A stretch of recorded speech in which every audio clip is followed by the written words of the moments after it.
ಶನೈಃ ಶನೈರುಪರಮೇದ್ ಬುದ್ಧ್या ಧೃತಿಗೃಹೀತಯಾ ಆತ್ಮಸಂಸ್ಥಂ ಮನಃ ಕೃತ್ವಾ ನ ಕಿಂಚಿದಪಿ ಚಿಂತಯೇತ್. ಈ ಶನೈಃ ಶನೈಃ ಅನ್ನುವ ಶಬ್ದ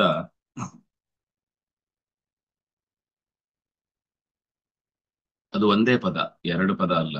ಶನೈಃ ಶನೈಃ ಒಟ್ಟೊಟ್ಟಿಗೆ ಬಂದಾಗ ಅದನ್ನ ಏಕಪದವಾಗಿ ಸ್ವೀಕರಿಸುವುದು ಕ್ರಮ. ಪುನಃ ಪುನಃ ಶನೈಃ ಶನೈಃ, ದಿವೇ ದಿವೇ, ಜನ್ಮನಿ ಜನ್ಮನಿ ಇತ್ಯಾದಿಗಳೆಲ್ಲ. ಅದನ್ನ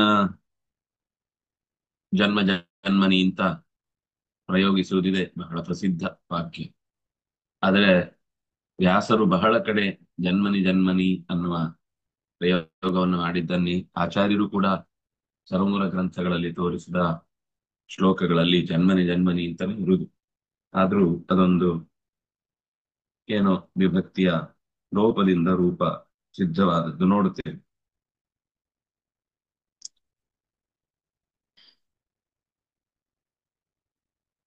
ಉಪರಮೇತ್ ಅನ್ನುವ ಮಾತನ್ನ ಹೇಳಿ ಮುಕ್ತಾಯಗೊಳಿಸಬೇಕು. ಇಂದ್ರಿಯಗಳ ಸೌಖ್ಯದ ಆಸೆ ಏನಿದೆ ಅದನ್ನ ಕೊನೆಗಾಣಿಸ್ಲೇಬೇಕು, ಆದ್ರೆ ನಿಧಾನಕ್ಕೆ. ಆದ್ರೆ ಏನೂ ಅದಕ್ಕೆ ಆಹಾರ ಕೊಡದೆ ಮನಸ್ಸನ್ನು ನಿಲ್ಲಿಸಿ, ಆ ಆಹಾರ ಕೊಡದೇ ಇರುವುದರಿಂದ ಮನಸ್ಸಿಗೆ ಇರು ಸುಮ್ಮನೆ ಇರುವುದು ಬಹಳ ಕಷ್ಟ. ಏನಾದ್ರೂ ಒಂದು ಕೊಡ್ಲೇಬೇಕು, ಕೊಡದೆ ಹೋದ್ರೆ ಅದೇ ತಪ್ಪಾಗುತ್ತೆ. ಅದಕ್ಕೆ ಕೆಟ್ಟ ಚಾಳಿಗಳಿಂದ ಮನಸ್ಸನ್ನು ಹೊರಗೆ ತಂದು ಆತ್ಮ ಸಂಸ್ಥಂ ಕೃತ್ವ ಇನ್ನೊಂದೇನೋ ಕೊಡಬೇಕು. ಏನ್ ಕೊಡಬೇಕು?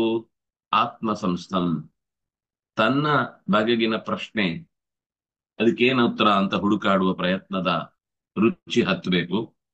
ಅಥವಾ ತನ್ನ ಬಗೆಗೆ ಅಲ್ಲದೆ ಇದ್ರು, ಅಥವಾ ತನ್ನ ಬಗೆಗೆ ಕೊಡ್ಲೇಬೇಕು. ಅದು ನೆಕ್ಸ್ಟ್ ಸ್ಟೆಪ್. ಆತ್ಮ ಅಂದಾಗ ಅಂತರ್ಯಾಮಿ, ತನ್ನೊಳಗಿನ ಮಹತ್ ತತ್ವವೆನಿಸಿದಂತಹ ಭಗವಂತನ ಎಚ್ಚರವನ್ನ ಆ ಜೀವನಿಗೆ ಹುಟ್ಟಿಸ್ಬೇಕು. ಅಂದ್ರೆ ಮನಸ್ಸಿಗೆ ಆಹಾರವಾಗಿ ಭಗವಂತನನ್ನೇ ನೆನಪಿಸಬೇಕು. ಆವಾಗ ಅದು ವಿಶೇಷವಾದ ಪ್ರಜ್ಞಾಪೂರ್ವಕವಾದ ಒಂದು ವಾತಾವರಣ ನಿರ್ಮಾಣ ಆಗುತ್ತೆ. ಧೈರ್ಯ ಬರುತ್ತೆ ಮನಸ್ಸಿಗೆ. ಹಾ, ನಾನು ಇಲ್ಲಿದ್ದೇನೆ ಅಂದ್ರೆ ಈ ವಿಷಯದ ಬಗ್ಗೆ ನಂಗೆ ಯೋಚಿಸ್ಲಿಕ್ಕೆ ಒಂದು ಜಾಗ ಇದೆ. ನಾನು ಏನೂ ಇಲ್ಲದೆ ಖಾಲಿ ಖಾಲಿ ಅಂತಿಲ್ಲ. ಅದು ಧೈರ್ಯದಿಂದ ತೆಗೆದುಕೊಂಡ ಬುದ್ಧಿ ಇದ್ದಾಗ ಆತ್ಮ ಸಂಸ್ಥ ಮಾಡಿಸುವುದು ಸುಲಭ. ಬುದ್ಧಿ ಧೃತಿಗೃಹೀತೆಯ ಬುದ್ಧಿಯ ಆತ್ಮ ಸಂಸ್ಥಂ ಕೃತ್ವ. ಏನು ಅಂತ ಅರಿವು ಕೊಡದೆ ಆಚೆ ಚಾಳಿಯನ್ನು ಬಿಡಿಸ್ತೇನೆ, ಈಚೆ ಮನಸ್ಸಿಗೆ ಏನು ಆಹಾರವನ್ನು ಕೊಡುವುದಿಲ್ಲ ಅಂದಾಗ ಮನಸ್ಸು ಬಹಳ ವ್ಯಗ್ರವಾಗ್ಬಿಡುತ್ತೆ. ಅದಕ್ಕೆ ಏನಾದ್ರೂ ಒಂದನ್ನ ಜೊತೆಗಿಟ್ಟುಕೊಂಡು ಬಾಳುವುದೇ ಅದರ ಸಹಜ ಗುಣ. ಅದನ್ನು ಬಿಟ್ಟು ಬದುಕಿ ಅದಕ್ಕೆ ಅಭ್ಯಾಸವೇ ಇಲ್ಲ. ಆದ್ರಿಂದಾಗಿ ಆತ್ಮ ಸಂಸ್ಥವಾದ ಮನುಷ್ಯನ ಮನಸ್ಸು ಬಹಳ ದೊಡ್ಡ ಕೆಲಸ ಮಾಡುತ್ತೆ. ಅದು ಅಲ್ಲದೆ ಹೋದ್ರೆ ಅಷ್ಟೇ ಅಪಾಯಕಾರಿಯಾಗಿಯೂ ಮನುಷ್ಯನನ್ನು ನುಂಗಿ ಬಿಡುತ್ತೆ. ನ ಕಿಂಚಿದಪಿ ಚಿಂತೆಯೇ, ದೇಶ ಕಾಲಾದಿಗಳನ್ನು ಚಿಂತಿಸದೆ ಆ ಧ್ಯಾನದ ಹೊತ್ತಿಗೆ ಅಥವಾ ಪರಮಾತ್ಮನನ್ನ ಒಂದ್ಸರ್ತಿ ಮನಸ್ಸಿನಲ್ಲಿ ತಂದ್ಕೊಂಡ ಮೇಲೆ ಮತ್ತೆ ಉಳಿದ ರಕ್ಷಣಾತ್ಮಕವಾದ ವ್ಯವಸ್ಥೆಯ ಬಗ್ಗೆ ದೇವರನ್ನ ನಂಬಿದ ಮೇಲೆ ಉಳಿದದ್ದನ್ನ ನಾವು ಎಷ್ಟೇ ಮಾಡಬಹುದು, ತಪ್ಪೇನಿಲ್ಲ. ವ್ಯಕ್ತಿಗತವಾಗಿ ನಮ್ಗಿರುವ ಅವಕಾಶವನ್ನ ಅಧಿಕಾರವನ್ನ ಬಳಸ್ಕೊಳ್ಬಹುದು. ಆದ್ರೆ ಅದು ಕೂಡ ಫಲಿಸುವುದು ಭಗವಂತನಿಂದ ಅನ್ನೋ ಎಚ್ಚರ ಇದ್ರೆ ಮಾತ್ರ ಅದು ಫಲಿಸುತ್ತೆ. ಕ್ಷತ್ರಿಯನಾಗಿ ತನಗೇನು ರಕ್ಷಣೆಯೇ ಬೇಡ ಅಂತ ನಡು ಬೀದಿಯಲ್ಲಿ ಹೋಗ್ಲಿಕ್ಕಾಗುದಿಲ್ಲ, ಶತ್ರುಗಳು ಇದ್ದಾರೆ ಎಂದಾಗ. ಸಾಮಾನ್ಯವಾಗಿ ಒಳ್ಳೆ ಕೆಲಸ ಮಾಡ್ತಾ ಹೋದ ಹಾಗೆ ಶತ್ರುಗಳ ಸಂಖ್ಯೆ ಹೆಚ್ಚುತ್ತಾ ಹೋಗುತ್ತೆ. ಕೆಟ್ಟ ಕೆಲಸ ಮಾಡಿದಾಗ ಹಬ್ಬುದು ಅದು ಒಂದು ಇದೆ, ಇಲ್ಲ ಅಂತಿಲ್ಲ. ಆದ್ರೆ ನ್ಯಾಯಯುತವಾಗಿ ತನ್ನ ಅಧಿಕಾರವನ್ನ ದುರುಳರ ಆ ದುರಾಡಳಿತವನ್ನು ನಿಲ್ಲಿಸುವುದಕ್ಕೋಸ್ಕರ ಬಳಕೆಯಾದಾಗ ಸಹಜವಾಗಿ ಅದನ್ನ ವಿರೋಧಿಸುವಂತಹ ಒಂದು ಶಕ್ತಿ, ಬಣ ಎದ್ದು ನಿಲ್ಲುತ್ತೆ. ಇನ್ನು ದುಷ್ಟರ ನಡುವೆ ಎಷ್ಟು ವಿರೋಧ ಇರುತ್ತೋ ಅದು ಕೂಡ ಒಂದು ರೀತಿಯಲ್ಲಿ ಅವರಲ್ಲಿ ಇಷ್ಟು ದುಷ್ಟತನ ಇದ್ರು ಕೆಲವೆಲ್ಲ ಅವರವರೇ ಹಾಕಿಕೊಂಡ ನಿಯಮಗಳಿರ್ತವೆ, ಅದನ್ನು ಅವರು ಬಹಳ ಗಂಭೀರವಾಗಿ ಪಾಲಿಸ್ತಾರೆ. ಅಷ್ಟೇ ಕಾನೂನನ್ನೇ ಪಾಲಿಸಿ ಬಿಟ್ಟಿದ್ರೆ ಅದರ ಬದಲು ಅವರು ಸುಖವಾಗಿ ಬಾಳ್ಬೋದಿತ್ತು. ಆ ಅಂತರ್ ಪ್ರಪಂಚದಲ್ಲಿ, ಅಂದ್ರೆ ಕಾಣದ ಪ್ರಪಂಚ, ಅಂತಃ ಪ್ರಪಂಚ ಅಂತ ಹೇಳ್ಬಾರ್ದು ಅದನ್ನ, ಅಂಡರ್ ವರ್ಲ್ಡ್ ಅಂತ, ಕಾಣದ ಪ್ರಪಂಚದಲ್ಲಿ ಮಾಡುವ ದುರವಸ್ಥೆಯನ್ನ ತಪ್ಪಿಸಿಕೊಳ್ಳಿಕ್ಕೆ ಅವರೇ ಹಾಕಿಕೊಂಡ ನಿಯಮದೊಳಗೆ ಹೇಗೆ ಬದುಕ್ತಾರೋ ಅದೇ ನ್ಯಾಯವನ್ನ ಇಟ್ಟುಕೊಂಡು ಸಾಮಾಜಿಕವಾಗಿ ಬದುಕುವುದು ಅಂತಾಗಿದ್ದಿದ್ರೆ ಅದು ಹೆಚ್ಚು ಫಲಪ್ರದ ಅಂತ ಅನ್ನಿಸ್ತಿತ್ತು. ಆದ್ರೆ ಲೋಕದಲ್ಲಿ ಅದನ್ನ ನಾವು ಹೀಗೆ ಅಂತ ವಿವರ ಕೊಡ್ಲಿಕ್ಕೆ ಬರುವುದಿಲ್ಲ. ಆದ್ರೆ ಸಾಧಕನಾದವನಿಗೆ ಈ ನಿಯಮಗಳೆಲ್ಲ ಅತ್ಯಂತ ಸಲೀಸಾಗಿ ಸಹಜವಾಗಿ ಅವನು ಒಪ್ಪಿಕೊಂಡೇ ಬಂದದ್ರಿಂದ ಅವನಿಗೆ ಭಗವಂತನ ರಕ್ಷಣೆ ಇದೆ ಅನ್ನೋ ಭರವಸೆ ಬಂದ್ಮೇಲೆ ಲೋಕದ ಈ ವ್ಯವಸ್ಥೆಯ ಬಗ್ಗೆ ಎಲ್ಲ ಅವನು ತುಂಬಾ ತಲೆ ಕೆಡಿಸ್ಕೊಳ್ಬೇಕಾದ ಪ್ರಸಂಗ ಬರುವುದಿಲ್ಲ. ನ ಕಿಂಚಿದಪಿ ಚಿಂತೆಯೇತ್, ಅವನು ಚಿಂತಿಸ್ಲಿಕ್ಕೂ ಹೋಗಲ್ಲ, ಹೋಗ್ಬಾರದು ಕೂಡ. ತನಗೆ ಏನಾದ್ರೂ ಬೇಕು ಅಂತ ಬಯಸಿ ಪಡೆಯುವಂತಹ ಏನೇನು ವಿಷಯ ಪದಾರ್ಥಗಳಿವೆಯೋ ಅವೆಲ್ಲವನ್ನೂ ಕೂಡ ಮತ್ತೆ ಬಲೆಯಲ್ಲಿ ಸಿಕ್ಕಿಸುವ ಪದಾರ್ಥಗಳ, ವಿಷಯ ಪದಾರ್ಥಗಳ ಭೋಗದ ಆಸೆಯನ್ನ ಬಿಟ್ಟು ಮನಸ್ಸಿನಿಂದಲೇ ಅಭಿಮಾನಿ ದೇವತೆ ಆದ ರುದ್ರದೇವನ ವಿಶೇಷವಾದ ಪ್ರೀತಿಯಿಂದಲೇ ಎಲ್ಲ ಕಡೆಯಿಂದಲೂ ಇಂದ್ರಿಯಗಳ ಸಮೂಹವನ್ನ ನಿಯಂತ್ರಿಸಿಕೊಳ್ಬೇಕು. ಧೈರ್ಯದಿಂದ ಆತ್ಮವಿಶ್ವಾಸದಿಂದ ಕೂಡಿದಂತಹ ನಿಶ್ಚಯ ಜ್ಞಾನ ನಿಧಾನವಾಗಿ ವಿಷಯ ಸಂಬಂಧಗಳಿಂದ ಮನಸ್ಸನ್ನು ಹೊರಗಿಡಬೇಕು. ಅದೇ ಹೊತ್ತಿಗೆ ಅದೇ ಸಮಯಕ್ಕೆ ಒಂದು ಕಡೆಯಿಂದ ಬಿಡಿಸುವಾಗಲೇ ಇನ್ನೊಂದು ಕಡೆಯಿಂದ ಮನಸ್ಸು ಕೈ ಜಾಚ್ತಾ ಇರುತ್ತೆ, ತನಗೆ ಏನಾದ್ರೂ ಬೇರೆ ಸಿಗುತ್ತಾ ಅಂತ ಹುಡುಕ್ತಾ ಇರುತ್ತೆ. ಆವಾಗ ಆ ಮನಸ್ಸನ್ನು ಆತ್ಮ ಸಂಸ್ಥಂ, ಪರಮಾತ್ಮನಲ್ಲಿ ಗಟ್ಟಿಯಾಗಿ ನೆಲೆಗೊಳಿಸುವಂತೆ ಮಾಡಿ ಬೇರೆ ಬೇರೆ ಕ್ಷುದ್ರ ಸಂಗತಿಗಳನ್ನ, ಬೇರೆ ಲಾಭಕರವಾದಂತಹ ಲೋಕ ವೃತ್ತಾಂತವನ್ನ ಗಮನಿಸದೆ, ಮನಸ್ಸಿಗೆ ತಂದುಕೊಳ್ಳದೆ ಪರಮಾತ್ಮನಲ್ಲಿಗೆ ನಮ್ಮ ಮನಸ್ಸನ್ನ ಒಪ್ಪಿಸಬೇಕು. ಇದು ಒಟ್ಟು ಈ ಶ್ಲೋಕದ ಭಾವ. ಯತೋ ಯತೋ ನಿಶ್ಚರತಿ ಮನಶ್ಚಂಚಲಮಸ್ಥಿರಂ ತತಸ್ತತೋ ನಿಯಮ್ಯೈತತ್ ಆತ್ಮನ್ಯೇವ ವಶಂ ನಯೇತ್. ಇದು ಮತ್ತೆ ಸುಂದರವಾದ ಹಿಂದಿನ ವಿಷಯವನ್ನೇ ಇನ್ನು ವಿಸ್ತಾರ ಮಾಡಿ ಹೇಳಿದ್ರು. ಬಹುಶಃ ಕೃಷ್ಣ ಯಾಕೆ ಇಷ್ಟು ವಿಸ್ತಾರ ಹೇಳ್ತಾನೆ ಅಂತ ನಮಗೆ ಗೊತ್ತಾಗಲ್ಲ. ಆದ್ರೆ ಆಶ್ಚರ್ಯ ಅಂದ್ರೆ ಇಷ್ಟು ವಿಸ್ತಾರ ಹೇಳಿಯೂ ಕೂಡ ನಾವು ಯೋಗ ಇತ್ಯಾದಿ ಏನೋ ಸಾಧನೆ ಮಾಡ್ಲಿಕ್ಕೆ ಇನ್ಯಾವುದೋ ಟೆಕ್ಸ್ಟ್ಗಳಿಗೆ, ಇನ್ಯಾವುದೋ ಪಠ್ಯಗಳಿಗೆ ಓಡ್ತೇವೆ. ಆದರೆ ಕೃಷ್ಣ ಇಲ್ಲಿ ಆಡಿದ ಮಾತು ಯತೋ ಯತೋ ನಿಶ್ಚರತಿ. ಮನಸ್ಸು ಅದು ಚಂಚಲ ಅಂತ ನಿರಂತರ ಹೇಳ್ತಾನೆ ಇರ್ತಾರೆ, ಶಾಸ್ತ್ರಕಾರರು ಹೇಳ್ತಿರ್ತಾರೆ, ಇಲ್ಲೂ ಹೇಳಿ ಹೋಗಿದ್ದಾರೆ ಹಿಂದೆ. ಅದು ಕಣ್ಣು ಮುಚ್ಚಿ ನೀವು ಇಲ್ಲಿಗೆ ಹೋಗು ಅಂದ್ರೆ ಅದಿನ್ನೆಲ್ಲೋ ಹೋಗಿರುತ್ತೆ. ಆರಂಭದಲ್ಲಿ ಅದನ್ನು ಹೋಗ್ಲಿಕ್ಕೆ ಬಿಟ್ಟು ಬಿಟ್ಟು ಬಿಟ್ಟು ಬಿಟ್ಟು ಅದು ಹೋಗಿ ಅಲ್ಲಿ ಏನ್ ಮಾಡುತ್ತೆ ಅಂತ ಅನ್ನೋದನ್ನ ಸ್ಪೆಕ್ಟೇಟರ್ ಆಗಿ ಹೊರಗಿನಿಂದ ಗಮನಿಸಿ ಬಿಡ್ಬೇಕು. ಮನಸ್ಸಿಗೆ ಎಲ್ಲೆಲ್ಲಿ ಹೋಗ್ಲಿಕ್ಕೆ ಹೋಗ್ಲಿಕ್ಕೆ ಇಷ್ಟಪಡುತ್ತೋ ಅಲ್ಲೆಲ್ಲ ಬಿಡ್ಬೇಕು. ಆದ್ರೆ ನಾವು ಹೊರಗಿನಿಂದ ಬಹಳ ಮುತುವರ್ಜಿಯಿಂದ ಅದರ ಮೇಲಿನ ವಿಶ್ವಾಸವನ್ನ ಹೆಚ್ಚಿಸಿಕೊಂಡೇ ಅದನ್ನು ಹಿಂಬಾಲಿಸ್ಬೇಕು. ಅಲ್ಲಿಗೆ ಹೋದ್ರೆ ಅದನ್ನ ನೋಡ್ಬೇಕು, ಇಲ್ಲಿಗೆ ಹೋದ್ರೆ ಇದನ್ನ ನೋಡ್ಬೇಕು, ಏನೇನ್ ನೋಡುತ್ತೋ ಏನೇನು ಯೋಚನೆ ಮಾಡುತ್ತೋ ಅದನ್ನೆಲ್ಲ ಬಿಟ್ಬಿಡ್ಬೇಕು. ಆದ್ರೆ ನಾವು ಅದಕ್ಕೆ ಅಂಟಿಕೊಳ್ಬಾರ್ದು. ಮನಸ್ಸಿನಿಂದ ಏನೇನು ಆಸೆ ಆಕಾಂಕ್ಷೆಗಳು ಈಡೇರ್ತಾ ಹೋಗುತ್ತೋ ಅದಕ್ಕೆ ನಾವು ಪ್ರಚೋದನೆ ಕೊಟ್ಟು ಇದು ಇನ್ನೂ ಯೋಚಿಸು ಅಂತ ಕೊಡಬಾರ್ದು. ಅದಾಗಿ ಹೋಗ್ತಿರುತ್ತೆ, ನಾವೇನು ಹೇಳಬೇಕಾಗೇ ಇಲ್ಲ. ಹಾಗೆ ಹೋಗಿ ಅದಕ್ಕೊಂದು ಕಡೆ ನೆಲೆ ನಿಂತಿತು ಅಂತ ಅದಕ್ಕೆ ಹ್ಮ್ ಪ್ರ ಪ್ರತ್ಯಾಹಾರ ಅಂತ ಒಂದು ಶಬ್ದ ಇದೆ. ಅದು ಸ್ವಲ್ಪ ಓಡಾಡಿ ಆದ್ಮೇಲೆ ಈಗ ಇಷ್ಟೊತ್ತು ಏನು ಓಡಾಡಿತು ಅದು ನಿಜವಾಗಿ ಜೀವನದಲ್ಲಿ ನಮಗೆ ಅನಗತ್ಯ. ಆಮೇಲೆ ಯಥೋ ಯಥೋ ನಿಶ್ಚರತಿ, ಯಾವ ಯಾವ ಕಡೆಗೆಲ್ಲ ಅದು ಹೋಗುತ್ತೋ ಅದು ಅದಕ್ಕೆ ಚಂಚಲಂ ಅಸ್ಥಿರಂ. ಅದಕ್ಕೆ ಈಗ ಹೋಯ್ತಲ್ವಾ, ಅದು ಏನೋ ತಿಳಿದು ಬಹಳ ಗಂಭೀರವಾದ ವಿಷಯ, ಅದೇ ಜೀವನದ ಪರಮೋದ್ದೇಶ ಅಂತ ಭಾವಿಸಿ ಅದೇನ್ ತಿಳುವಳಿಕೆಯಿಂದ ಹೋದದ್ದಲ್ಲ. ಬಿಟ್ರೆ ಎಲ್ಲಿಗೂ ಹೋಗುತ್ತೆ, ಹೇಗೂ ಹೋಗುತ್ತೆ, ಎಷ್ಟೊತ್ತು ಬೇಕಾದ್ರೂ ತಿರುಗಾಡುತ್ತೆ. ಯಾಕಂದ್ರೆ ಅದಕ್ಕೆ ಸ್ವಂತ ನಿರ್ಧಾರ ಇಲ್ಲ. ಆದ್ರೆ ಹೋಗ್ಲಿಕ್ಕೆ ಬಿಟ್ಟು ಅದಕ್ಕೆ ಏನೇನು ಆಸೆ ಇತ್ತು ಅನ್ನೋದನ್ನ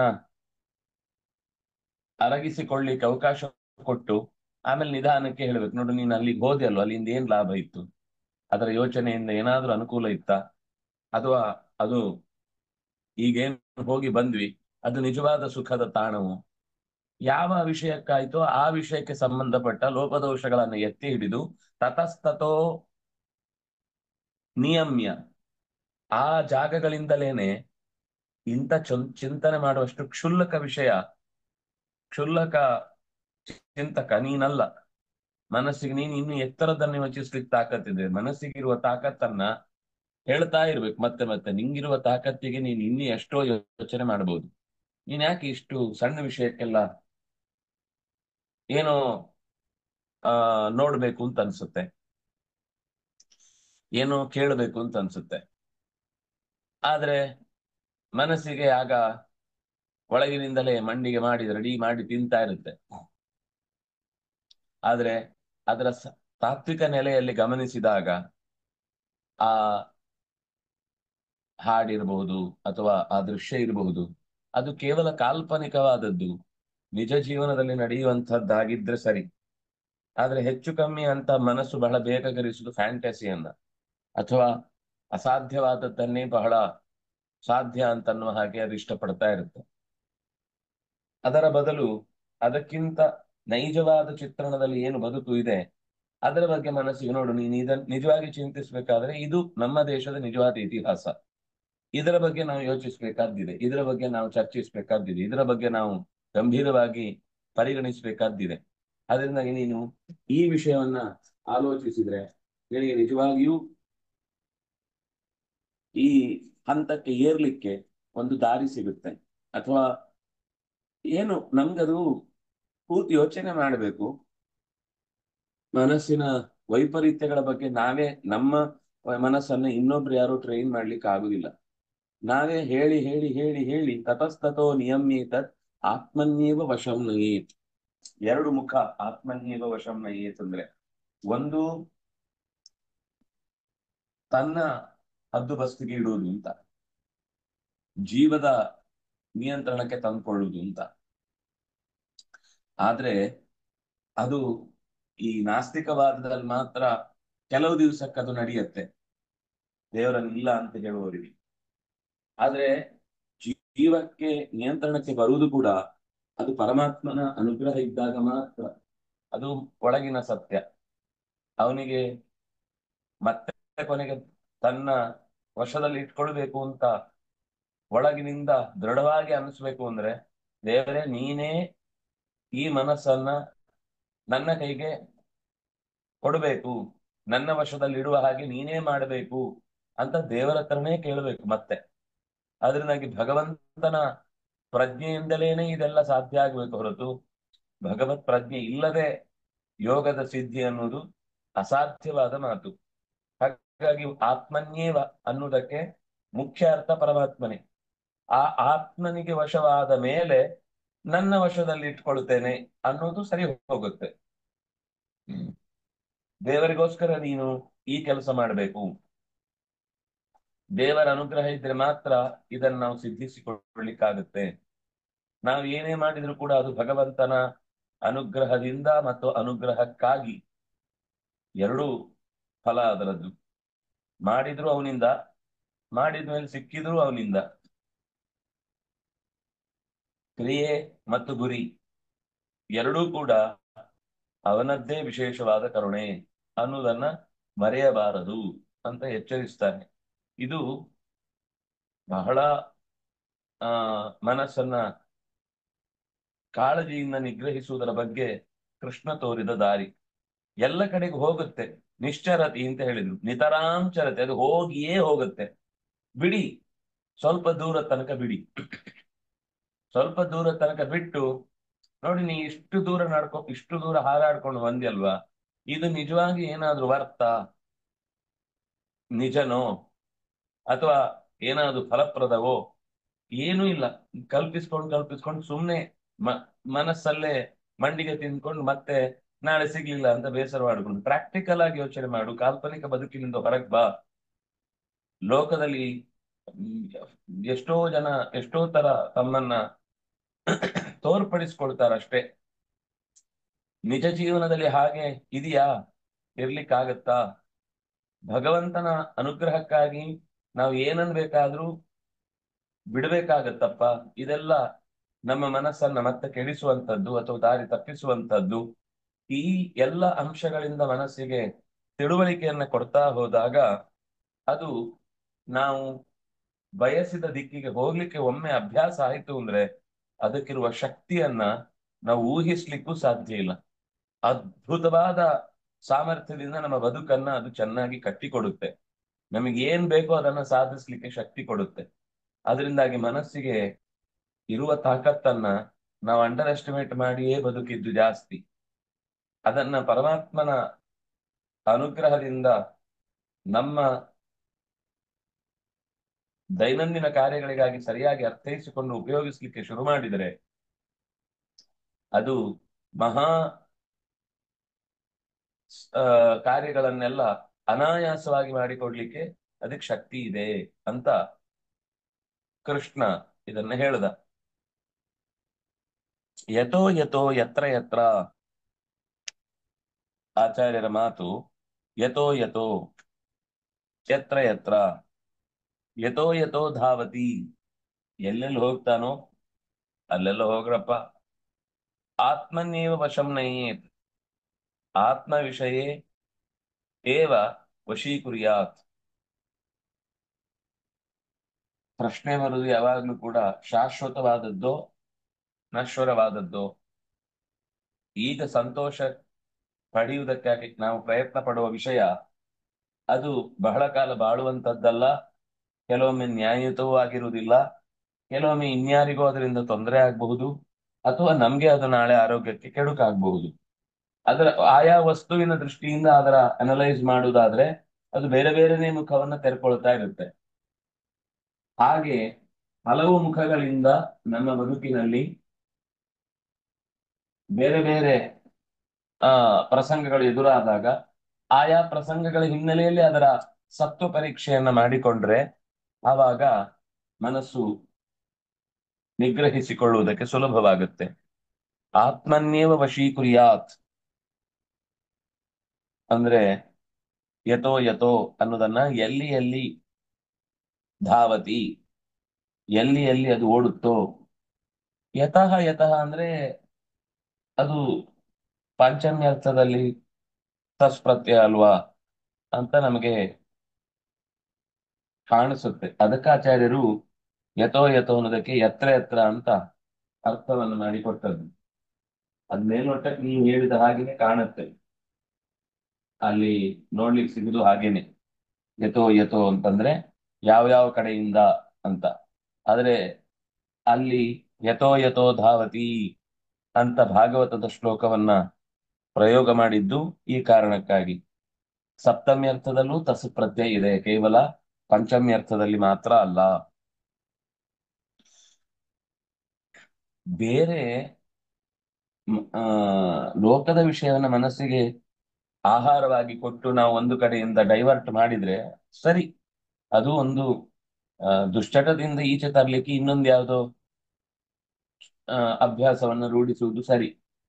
ಆದ್ರೆ ಆ ಅಭ್ಯಾಸ ಶಾಶ್ವತವಾದದ್ದಲ್ಲದೆ ಹೋದ್ರೆ ಅದು ಮತ್ತೆ ಅಲ್ಲೇನೋ ಒಂದು ಇದು ಬಿಟ್ಟು ಇನ್ನೊಂದು, ಯಾಕಂದ್ರೆ ಇದ್ರಲ್ಲೂ ಬೋರ್ ಆಗುತ್ತೆ, ಇದು ಶಾಶ್ವತ ಅಲ್ಲ.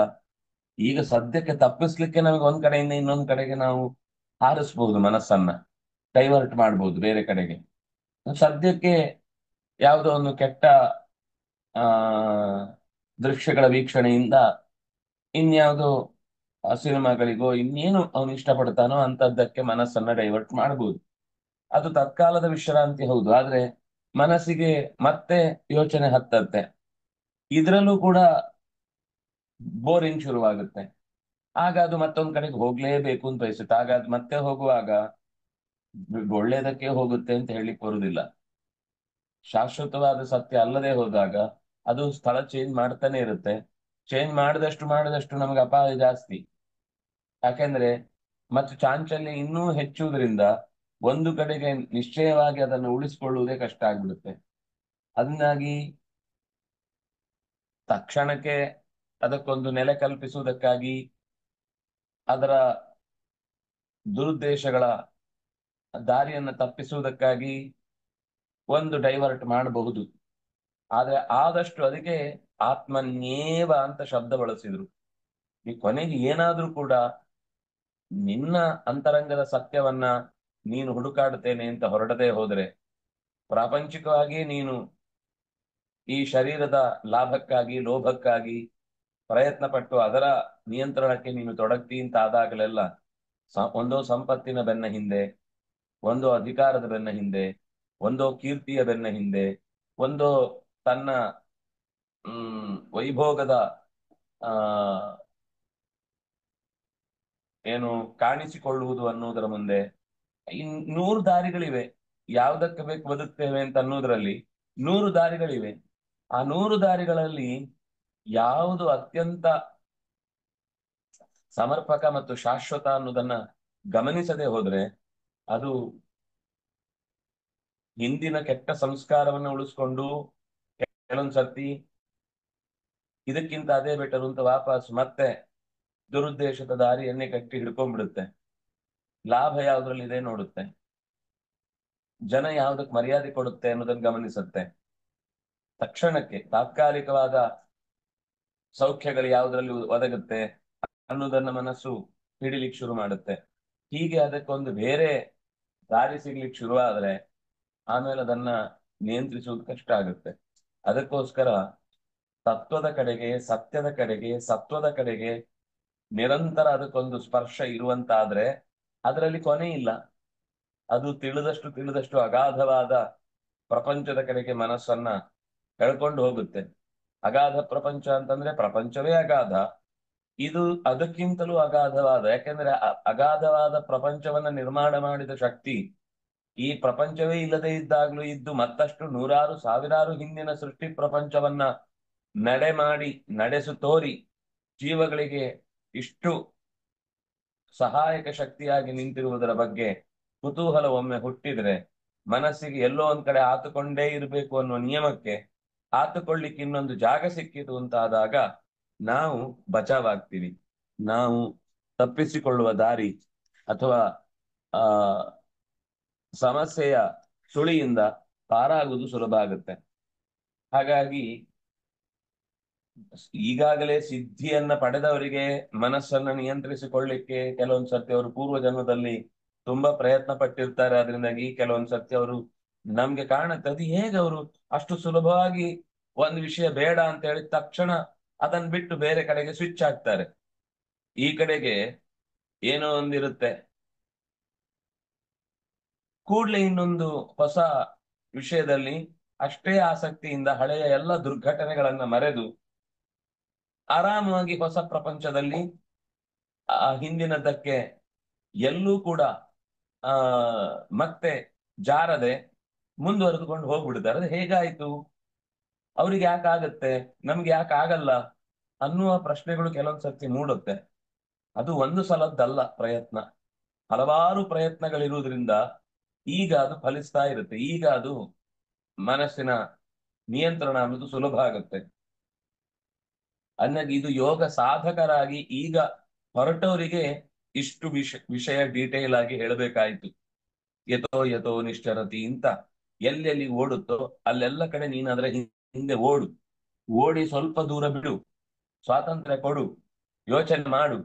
ಈಗ ಹೋದ ದಾರಿಯಲ್ಲಿ ಏನ್ ಸತ್ಯ ಇದೆ, ಏನ್ ಪ್ರಯೋಜನ ಇದೆ, ಏನು ಅದರ ನೈತಿಕತೆ ಇದೆ, ಶಾಸ್ತ್ರೀಯ ದೃಷ್ಟಿಯಿಂದ ಅದಕ್ಕೇನು ಒಪ್ಪಿಗೆ ಇದೆ, ಇದನ್ನೆಲ್ಲ ಯೋಚನೆ ಮಾಡಿದಾಗ ಛೇ ಇಂಥದ್ ವಿಷಯನ ನಾನು ಬಿಡ್ಬೇಕಿತ್ತಲ್ವಾ, ಸರಿ ಹಾಗಾದ್ರೆ ಹಿಂದೆ ಬಾ, ನಿನಗೆ ಬೇರೆ ದಾರಿ ತೋರಿಸ್ತೇನೆ ನಾನು ಅಂತ ಅದು ಒಂದ್ಸರ್ತಿ ಆಯ್ತು ಅಂತ ಹೇಳಿ ಬರುತ್ತೆ.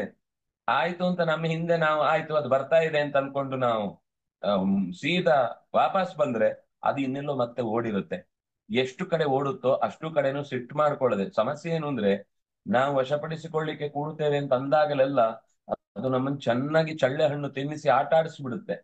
ನಮ್ದೇ ಮನಸ್ಸು ಆದ್ರೆ ನಮ್ಮನ್ನೇ ಆಟ ಆಡಿಸುತ್ತೆ. ಬೇರೆ ಬೇರೆ ದಾರಿಯನ್ನ ಮನಸ್ಸೇ ನಮ್ಮ ಜೀವಕ್ಕೆ ಬುದ್ಧಿ ಹೇಳುವಷ್ಟು ಕೆಲವೊಮ್ಮೆ ದೊಡ್ಡದಾಗುತ್ತೆ. ನೋಡು, ನೀನ್ ಆ ತರ ಮಾಡಿದಿ ಅವ್ರು ನಿಂಗೆ ಉಪಯೋಗಕ್ಕೆ ಬಂದ್ರ, ಈ ತರ ಮಾಡಿದಿ ಅವ್ರು ಮೋಸ ಮಾಡ್ಲಿಲ್ವಾ, ಈ ತರ ಏನೋ ಯೋಚನೆ ಮಾಡಿದಿ ಅವ್ರು ನಿನ್ನ ಪರವಾಗಿದ್ದಾರ, ಜಗತ್ತೆಲ್ಲ ಬರೀ ಮೋಸ.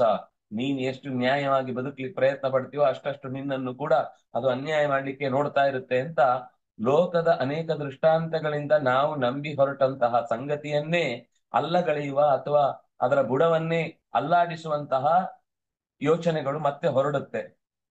ಅದು ತುಂಬಾ ತುಂಬಾ ಜಾಣ ಅದು. ನಮ್ ನಮ್ಮ ಕಂಪ್ಯೂಟರ್ ಅಂತ ನಾವು ಅನ್ಕೊಂಡ್ರು ಅದು AI ಕೆಲಸ ಮಾಡ್ಲಿಕ್ಕೆ ಶುರು ಮಾಡಿದ್ರೆ ನಾವೇ ಅದರ ಮುಂದೆ ಕಕ್ಕಾಬಿಕ್ಕಿಯಾಗಿ ನಿಲ್ಬೇಕು. ಈ AI ಅನ್ನೋದು ಕೂಡ, ಆರ್ಟಿಫಿಷಿಯಲ್ ಇಂಟೆಲಿಜೆನ್ಸ್ ಅನ್ನೋದು ಕೂಡ ಮನುಷ್ಯನದೇ ಸೃಷ್ಟಿ ಅಲ್ವಾ, ಒಬ್ಬನ ಸೃಷ್ಟಿ ಅಲ್ಲ. ಅದರಿಂದಾಗಿ ಅದು ನಮ್ಗಿಂತ ಜಾಸ್ತಿ ಕೆಲಸ ಮಾಡುತ್ತು ಅಂತ ಅನ್ಸುತ್ತೆ. ಆದ್ರೆ ಹಲವಾರು ಜನರ ಬುದ್ಧಿಶಕ್ತಿಯಿಂದಲೇ ಅದಕ್ಕೆ ಆಹಾರ ಸಿಕ್ಕಿ ಅದಕ್ಕೆ ಅನಲೈಸ್ ಮಾಡಿ ಅದನ್ನೊಂದು ರೂಪ ತೆಗೆದುಕೊಂಡು ಬಂದು ನಿರ್ಧಾರ ಮಾಡುವಾಗ ನಮ್ಗಿಂತ ಬೆಟರ್ ಅಂತ ಅನ್ಸುತ್ತೆ ಕೆಲವೊಮ್ಮೆ. ಆದ್ರೆ ನಾಳೆ ಅದು ಅಪಾಯಕ್ಕೆ ಮನುಷ್ಯನನ್ನ ದುರ್ಬಲತೆಗೆ ತಳ್ಳುತ್ತೆ ಹೊರತು ಅದರಿಂದ ಖಂಡಿತ ಮನುಷ್ಯ ತನ್ನನ್ನ ರಕ್ಷಿಸಿಕೊಳ್ಳಿಕ್ಕಾಗದಷ್ಟು ಅಪಾಯವನ್ನ ತಾನೇ ತನ್ನ ಮೈ ಮೇಲೆ ಎಳ್ಕೊಂಡ ಹಾಗೆ.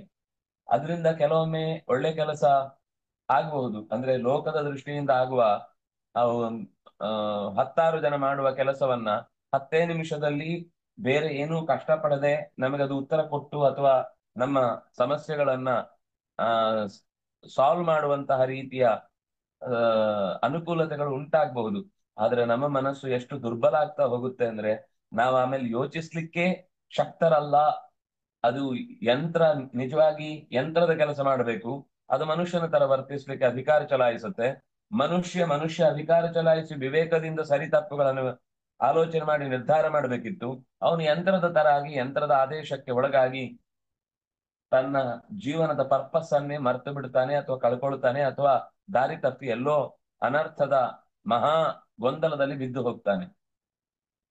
ಆದ್ರಿಂದ ಯಥೋ ಯಥೋ ನಿಶ್ಚರತಿ, ಸಾಧಕನಾದವನಿಗೆ ತುಂಬಾ ತುಂಬಾ ಎಚ್ಚರದ ಕಟ್ಟಿ ಅಲುಗುಲ ಮೇಲಿನ ಹೆಜ್ಜೆಯಂತೆ ದಾರಿ ತುಂಬಾ ಸಮಸ್ಯೆಗಳು ಬರ್ತಾ ಇರುತ್ತೆ ಅಂತ ಗೊತ್ತಿದ್ದೇ ಮುಂದಕ್ಕೆ ಹೋಗ್ತಾ ಇರಬೇಕು. ಅದು 10 ಸರ್ತಿ ನಮ್ಮನ್ನ ಆಟ ಆಡಿಸಿ ದಾರಿ ತಪ್ಪಿಸುತ್ತೆ. ನಾವು ಸಿಟ್ಟು ಮಾಡ್ಕೊಳ್ಬಾರದು. ಅದಕ್ಕೆ ಅದೇ ಉದ್ದೇಶ ಇರುತ್ತೆ. ನಾವು ಸಿಟ್ಟು ಮಾಡಿಕೊಂಡು ಮನಸ್ಸಿನ ಮೇಲೇನೆ ಕೋಪ ಮಾಡ್ಕೊಳ್ಬೇಕು ಅಂತ ಅದು ಆಸೆ ಪಡುತ್ತೆ. ಯಾಕೆಂದ್ರೆ ನೀವು ಕೋಪದಲ್ಲಿ ನಿರ್ಧಾರ ತಗೊಳ್ಳೋಕೆ ಮನಸ್ಸಿಗೆ ಬೇಕಾದ ಇಷ್ಟಾರ್ಥ ಸಿದ್ಧಿ ಆಗುತ್ತೆ. ಲೋಕದಲ್ಲಿ ಅನೇಕ ಅದಕ್ಕೆ ಬೇಕಿರುವ ದೃಷ್ಟಾಂತಗಳನ್ನ ಹೊತ್ತು ಅದು ನಮ್ಮನ್ನ ದಾರಿ ಕೆಡಿಸುವ ರೀತಿ ನಾವು ಮತ್ತೆ ಮನಸ್ಸಿನ ಹೊರಗೆ ಅದೇ ಈ ಮನಸ್ಸು ಹೇಗೆ ಅಂದ್ರೆ ನಾನೇ ಅನ್ನೋದನ್ನ ಮನಸ್ಸು ನಮಗೆ ಭ್ರಮೆ ಬರುವಂತೆ ಮಾಡುತ್ತೆ. ನಾನೀಗ ಸ್ವಲ್ಪ ವಿವೇಕದಿಂದ ಯೋಚನೆ ಮಾಡ್ತಾ ಇದ್ದ ಹಾಗೇನೆ ಮಧ್ಯ ಮನಸ್ಸು ಸೇರ್ಕೊಂಡು ಆ ವಿವೇಕದ ಜಾಗದಲ್ಲಿ ಮನಸ್ಸು ಸೇರಿ ಅದೇ ನಿರ್ಧಾರ ಅಂತ ಮಾಡಿ ಗಟ್ಟಿ ಮಾಡಿ ಹೊರಟು ಹೋಗುತ್ತೆ. ಆಮೇಲೆ ಸ್ವಲ್ಪ ಹೊತ್ತಾದ್ಮೇಲೆ ಮತ್ತೆ ಯೋಚನೆ ಮಾಡುತ್ತೆ, ಅಯ್ಯ ಈ ತರ ಯಾಕೆ ಯೋಚನೆ ಬಂತು, ಇದು ಸರಿ ಇಲ್ಲಲ್ಲ.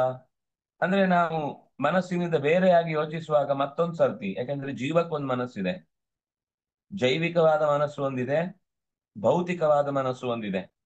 ಅದು ಭೌತಿಕವಾದ ಮನಸ್ಸು ಜೈವಿಕ ಮನಸ್ಸಿನ ಸ್ಥಾನವನ್ನು ಒಂದೊಂದ್ ಸರ್ತಿ ಆಕ್ರಮಣ ಮಾಡಿ ನಮಗೆ ಇದು ಸರಿಯಾದದ್ದು ಅಂದ್ರೆ ಇದೇ ಸರಿ ಅಂತ ನಮಗೆ ಭ್ರಮೆ ಬರುವಂತೆ ಮಾಡಿ ತನ್ನ ಕಾರ್ಯ ಸಾಧನೆ ಮಾಡಿ ಹೊರಟೋಗುತ್ತೆ.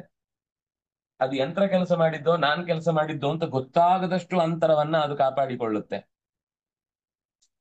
ಸ್ವಲ್ಪ ಹೊತ್ತಾಗಿ ಅಥವಾ ಬೇರೆ ಘಟನೆಯ ನಂತರ ಈ ಘಟನೆಯನ್ನು ಮತ್ತೆ ಯೋಚನೆ ಮಾಡುವಾಗ ಅಯ್ಯೋ ಇದು ಹೀಗಾಯ್ತಲ್ವಾ. ಆದ್ರೆ ಜೀವದ ಮನಸ್ಸು ಹ್ಮ್ ಎಲ್ಲ ಕಡೆ ಕೆಲಸ ಮಾಡಲ್ಲ. ಯಾವಾಗ ಈ ಮನಸ್ಸು ಸ್ಥಗನವಾಗುತ್ತೋ ಅಂದ್ರೆ ನಾವು ಹೇಳಿ ಹೇಳಿ ಹೇಳಿ ಮನಸ್ಸಿಗೆ ನಿನ್ನ ಈ ಯೋಚನೆಯಲ್ಲಿ ಯಾವುದೂ ಕೂಡ ಯುಕ್ತವಾದದ್ದು ಕಾಣಿಸ್ತಿಲ್ಲ ಅಂತ ಅದಕ್ಕೆ 10 ಬಾರಿ ಹೇಳಿ ಹೇಳಿ ಅಭ್ಯಾಸ ಆದ ಮೇಲೆ ಅದು ಚೂರು ತನ್ನ ಯೋಚನೆಗಿಂತ ಭಿನ್ನ ಯೋಚನೆ ಮಾಡುವಂತಹ ಇನ್ನೊಬ್ರು ಇದ್ದಾರೆ, ಆದ್ರಿಂದಾಗ ಅದರ ಮಾತು ಕೇಳಬೇಕು. ಸುಮ್ನೆ ನಾನೇ ದಿಢೀರ್ ಅಂತ ಹಾರಬಾರದು ಅಂತ ಅದಕ್ಕೆ ಅನ್ನಿಸ್ಲಿಕ್ಕೆ ಶುರುವ ಆದ್ರೆ ಆವಾಗ ನಮ್ಮ ಆಲೋಚನೆಯಲ್ಲಿ ತಾಳ್ಮೆ ಇರುತ್ತೆ. ಸ್ವಲ್ಪ ಹೊತ್ತಿನ ತನಕ ಅದರ ಮಧ್ಯದಲ್ಲಿ ಏನು ಬೇರೆ ಬೇರೆ ಘಟನೆಗಳು ಸಾಗಿ ಹೋಗುತ್ತೋ ಅದನ್ನ ಅಬ್ಸರ್ವ್ ಮಾಡ್ತಾ ಮಾಡ್ತಾ ಆ ಆ, ಇಲ್ಲಿ ದಾರಿ ತಪ್ಪುವ ಸಾಧ್ಯತೆ ಇದೆ ಅಂತ ಅದಕ್ಕೆ ಬೀಳಬಹುದಾದ ಜಾಗಗಳನ್ನ ಅದು ಗುರುತಿಸಿ ನಮಗೆ ಎಚ್ಚರಿಕೆ ಕೊಡ್ತಾ ಹೋಗುತ್ತೆ. ಅಲ್ಲಿ ತನಕ ಮನಸ್ಸು ಹೀಗೆ ಜಾರಿಸ್ತಾ ಇರುತ್ತೆ, ದಾಟಿಸ್ತಾ ಇರುತ್ತೆ, ಬೀಳಿಸ್ತಾ ಇರುತ್ತೆ. ಯಥೋ ಯಥೋ ನಿಶ್ಚಲತಿ, ನಿಶ್ಚರತಿ ಅಂತ ಮಾತಿದೆ. ಆ ನಿಶ್ಚಲತಿ ಅಂತ ಅನ್ನೋದ್ರಲ್ಲಿ ಅದೇ ಅರ್ಥ ಶಬ್ದದಿಂದ, ಆದ್ರೆ ಚರತಿ ಅಂತನ್ನುವಾಗ ಹರಿಯುವ ಸ್ವಭಾವ ಚಲತಿ ಅನ್ನುವಲ್ಲಿ ಹುಟ್ಟುವುದಿಲ್ಲ. ಚರತಿ ಅನ್ನೋದೇ ಹೆಚ್ಚು ಸುಂದರವಾದದ್ದು. ಆ, ಸಾಧಕನಿಗೆ ಗೊತ್ತೇ ಆಗದಂತೆ ಮನಸ್ಸು ಅವನ್ ಕರ್ಕೊಂಡು ಹೋಗ್ಬೇಕಾದ ದಾರಿಯಿಂದ ಪುಕ್ಕ ಬಿಚ್ಚಿದ ಹಕ್ಕಿ ಪಕ್ಕನೆ ಹಾರಿ ಹೋಗುವ ಹಾಗೆ ಅವನು ಹೋಗ್ಬೇಕಾದ ಜಾಗಕ್ಕೆ ಯೋಚನೆ ಮಾಡ್ತಿರ್ತಾನೆ, ಮನಸ್ಸಲ್ಲಿ ಇರುವುದೇ ಇಲ್ಲ, ಅದೆಲ್ಲೋ ಹೋಗ್ಬಿಟ್ಟಿರುತ್ತೆ. ನಮ್ಮನ್ನೇ ಎಳ್ಕೊಂಡು ಹೋಗಿರುತ್ತೆ. ಬರೀ ಹೋಗಿರುದು ಮಾತ್ರ ಅಲ್ಲ, ಹೋದ್ರೆ ಅದಕ್ಕೇನು ಸ್ವಂತಕ್ಕೇನು ಇಲ್ಲಲ್ಲ, ನಮ್ಮನ್ನೇ ಕರ್ಕೊಂಡು ಹೋಗಿರುತ್ತೆ. ನಾವು ಕೂತ ಜಪಕ್ಕೆ ಅಂತ ಆಲೋಚನೆ ಮಾಡ್ತಾ ಕುಡಿದು ನಿನ್ನೆ ಆ ಮದುವೆಯ ಸಂದರ್ಭದಲ್ಲಿ ಅಥವಾ ಇನ್ನೇನೋ ಒಂದು ಫಂಕ್ಷನ್ ಅಲ್ಲಿ ಅವ್ರಿಬ್ರು ಏನ್ ಮಾತಾಡ್ಕೊಳ್ತಾ ಇದ್ರು, ನಮ್ಗ ಅಲ್ಲಿಗೆ ಸಂಬಂಧಪಟ್ಟ ಒಂದು ಸಣ್ಣ ಸಂಬಂಧ ಲಿಂಕ್ ಸಿಗುತ್ತೆ ಅಷ್ಟೇ. ಆ ಲಿಂಕಿಗೆ ಇಡೀ ನಮ್ಮ ನಿಜವಾದ ಜಪದ ಉದ್ದೇಶದ ಅಷ್ಟೂ ಭಾವವನ್ನು ಮರೆತು ಇನ್ನೆಲ್ಲೋ ಕಳೆದು ಹೋಗ್ಬಿಡುತ್ತೆ. ಇದು ಮನಸ್ಸಿಗಾಗುವ, ಇದು ಕೇವಲ ಈ ಸಾಧಕರಿಗೆ ಮಾತ್ರ ಅಲ್ಲ, ಯೋಗ ಸಿದ್ಧರು ಕೂಡ ಮನಸ್ಸಿನ ಆಟಕ್ಕೆ ಬಲಿಯಾಗ್ತಾರೆ. ಅವರು ಕೂಡ ಕೆಲವೊಂದ್ಸರ್ತಿ ಭಗವಂತನ ಸ್ಮರಣೆಯನ್ನ ಕಳ್ಕೊಂಡು ಲೋಕದ ಸಾಮಾನ್ಯ ಮಂದಿ ಎಡವಬಹುದಾದ ರೀತಿಯಲ್ಲಿ ಎಡವುವ ಸಾಧ್ಯತೆ ಇರುತ್ತೆ. ಅಂದ್ರೆ ಅದು ತಮೋಗುಣ ಕೆಲಸ ಮಾಡುವಂಥದ್ದು, ದೈತ್ಯರು ಅವರನ್ನ ನಿಯಂತ್ರಿಸುವಂತಹದ್ದು ಎಲ್ಲ ನಡೀತಾ ಇರುತ್ತೆ. ಆ ಈಗ ವಿಶ್ವಾಮಿತ್ರರು ಮೇನಕೆಗಾಗಿ ಮೈಮರ್ತರು, ಆ ರಂಭೆಗೋಸ್ಕರ ದಾರಿ ತಪ್ಪುವ ಸಂದರ್ಭ ಬಂದಾಗ ಎಚ್ಚರ ಬಂದು ಸಿಟ್ಟಿನಿಂದ ಶಪಿಸಿದ್ರು. ಕೃಷ್ಣನ ವಿರುದ್ಧ ಗರ್ಗಾಚಾರ್ಯರೇ ಸ್ವತಃ ತಪಸ್ಸು ಮಾಡಿದ್ರು. ಕೃಷ್ಣನನ್ನೇ ವಿರೋಧಿಸಿ ನೀನು ದುರ್ಯೋಧನನಿಗೆ ಸಹಕಾರ ಕೊಡ್ತಾ ಇಲ್ಲ, ದುರ್ಯೋಧನನನ್ನು ವಿರೋಧಿಸ್ತಾ ಇದ್ದಿ, ನನ್ನ ಶಿಷ್ಯನನ್ನ ವಿರೋಧಿಸ್ತೀಯ ಅಂತ ಉದಂಕ ಕೃಷ್ಣನಿಗೆ ಶಾಪ ಕೊಡ್ಲಿಕ್ಕೆ ಹೊರಟದ್ದು. ಹೀಗೆ ನೂರಾರು ಅವ್ಯವಸ್ಥೆಗಳನ್ನು ನಾವು ನೋಡುತ್ತೇವೆ.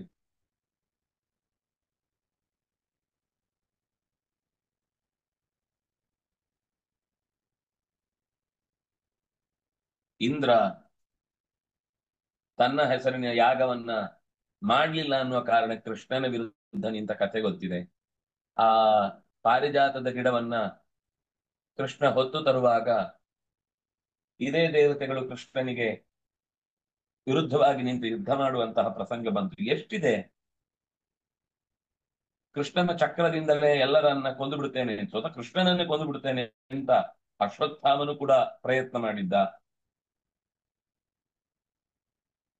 ಕೃಷ್ಣ ದ್ವಾರಕೆಗೆ ಹೊರಟಾಗ, ಅಯ್ಯೋ ಕೃಷ್ಣ ನೀನು ಒಬ್ಬನೇ ಹೋಗ್ಬೇಡ, ನಾನು ನಿನ್ ಸೇನೆ ಕಳಿಸ್ಕೊಡ್ತೇನೆ, ನೀನು ರಕ್ಷಣೆಯಲ್ಲಿ ಹೋಗಪ್ಪ ಅಂತ ಕೃಷ್ಣನಿಗೇನೆ ಸೇನೆಯ ರಕ್ಷಣೆಯನ್ನು ಕೊಡ ಹೊರಟ ಧರ್ಮರಾಜನಂತೆ ಕೃಷ್ಣನ ನೆರವಿಲ್ಲದೇನೆ ನಾನೇ ಯುದ್ಧ ಮಾಡುತ್ತೇನೆ ಅಂತ ಒಂದು ಋತ್ವಿಜನ ಮಗು ಕಳೆದು ಹೋದಾಗ ಕೃಷ್ಣನನ್ನು ಅಲ್ಲಗಳೆದು ಯುದ್ಧಕ್ಕೆ ಹೋದ ಅರ್ಜುನನಂತೆ.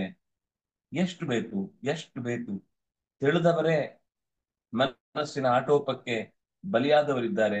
ನಾವು ನಮ್ಮ ಮನಸ್ಸನ್ನ ನಿಯಂತ್ರಣದಲ್ಲಿಟ್ಟು ನಮ್ಮ ಆಟೋಪಗಳಿಂದ ಹೊರಗೆ ಬರುತ್ತೇವೆ ಅಂದ್ರೆ ಹೇಗ್ ಸಾಧ್ಯ? ಅಷ್ಟು ಸುಲಭ ಸಾಧ್ಯವಾದ ಸಂಗತಿ ಅಲ್ಲ. ಅದು ಮತ್ತೆ ಮತ್ತೆ ನಮ್ಮನ್ನ ಮುಳುಗಿಸ್ತಾ ಇರುತ್ತೆ, ಬೀಳಿಸ್ತಾ ಇರುತ್ತೆ.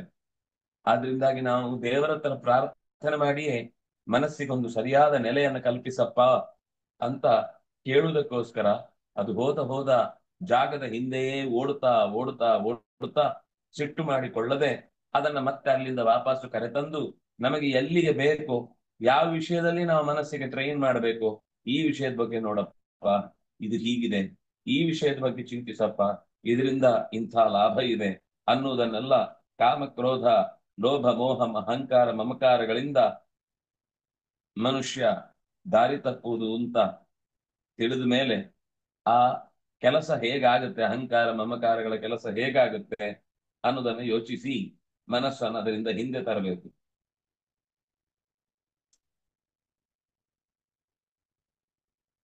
ಎಷ್ಟು ಹಳಿ ತಪ್ಪಿದ್ರೂ ಮನುಷ್ಯನ ಮನಸ್ಸು ಅದು ಹಳಿಗೆ ಮರಳಿ ಬಂದೇ ಬರುತ್ತೆ. ಆದ್ರೆ ಹದಗೊಳಿಸ್ಬೇಕಾದ ಕೆಲಸ ಬುದ್ಧಿಯಿಂದ ಮಾಡಬೇಕಾಗುತ್ತೆ. ಅದಕ್ಕೆ ಯಥೋ ಯಥೋ ನಿಶ್ಚರತಿ. ಮನಸ್ಸು ಹೋಗ್ತಾ ಇದ್ರು ಬುದ್ಧಿ ಅದು ಹೋಗುವ ವಿಷಯದ ಬಗ್ಗೆ ಅನಲೈಸ್ ಮಾಡಿ ಅದರ ಪರಿಣಾಮವನ್ನ ಮನಸ್ಸಿಗೆ ಆ ಜೀವಕ್ಕೆ ತಿಳಿ ಹೇಳಿ, ಜೀವದ ಮೂಲಕ ಮತ್ತೆ ಮನಸ್ಸಿಗೆ ಆದೇಶ ಕೊಡಿಸಿ, ಬುದ್ಧಿಯ ನೆರವು ಪಡ್ಕೊಂಡು ನೀನು ಏನೇ ಮಾಡು, ನೀನಾಗಿ ಏನು ಪೂರ್ಣ ತೀರ್ಮಾನ ತೆಗೆದುಕೊಳ್ಬೇಡ ಅಂತ ಸಂಕಲ್ಪ ವಿಕಲ್ಪಗಳನ್ನ ಬುದ್ಧಿ ಅಧ್ಯವಸಾನಾಯ ಅಂತ ಹೇಳಿದ ಹಾಗೆ ಆ ಅಧ್ಯವಸಾನ ಕ್ರಿಯೆಗೆ ಮನಸ್ಸು ಒಗ್ಗಲಿ ಅಂತ ಪ್ರಾರ್ಥನೆ ಮಾಡಿದ್ರು. ಈ ಮನಸ್ಸು ಎಲ್ಲಿ ಸಿಕ್ಕಾಕೊಂಡಿದೆ ಅಂತ ಪಕ್ಕ ಗೊತ್ತಾಗುದಿಲ್ಲ.